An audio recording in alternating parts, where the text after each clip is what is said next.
Welcome to the Daily Plunge. We are in the book of Daniel the prophet, chapter 2, verses 31 through 49.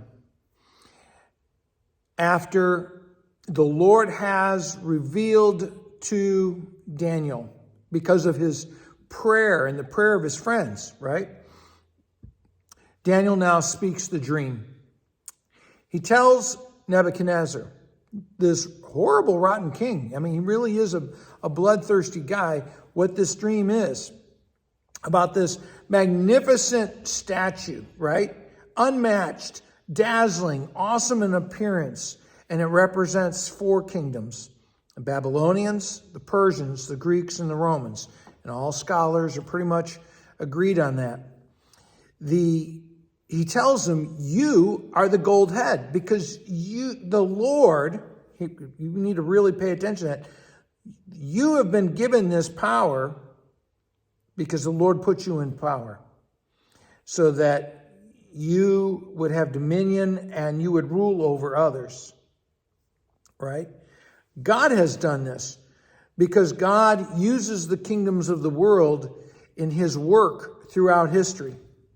After you will come another that's of silver, and it's inferior to you, and that'll be the Persians. And then the next one will be the Greeks, and they're of bronze. And the next one is strong as iron, and yet there's clay mixed into it, and that'll be the Romans. The one about the Romans, it is split into two parts, two legs, east and west, and later will be splintered into 10 different little nations or kingdoms. Here's the point.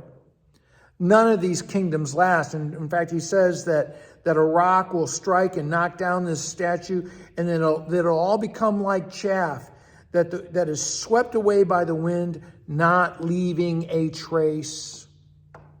And these kingdoms that think that they're going to be forever, they're not.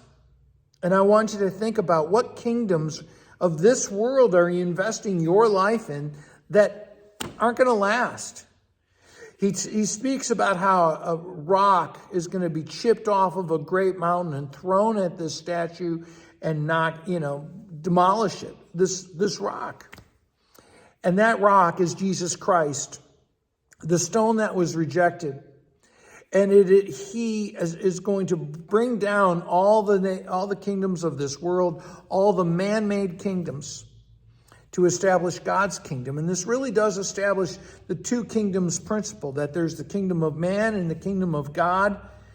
And God will use the kingdom of man for his purposes, but eventually he's going to establish his kingdom. One of the things that God is really challenging in this, to Nebuchadnezzar and to every tyrant throughout history, is prove it. Prove that you are God's. Prove that you have any worth. Show me. I'm the God who created everything. I mean, you're standing on the ground that I created. The foundations are from me, and you will not last. And I want you to consider, again, you who are baptized into Christ have been baptized into an eternal kingdom. That's where your citizenship is. You exist in an earthly kingdom, and you work through that. But your citizenship, your alliance, is with the kingdom of Jesus Christ. Well, thanks, my friends. Have a blessed day.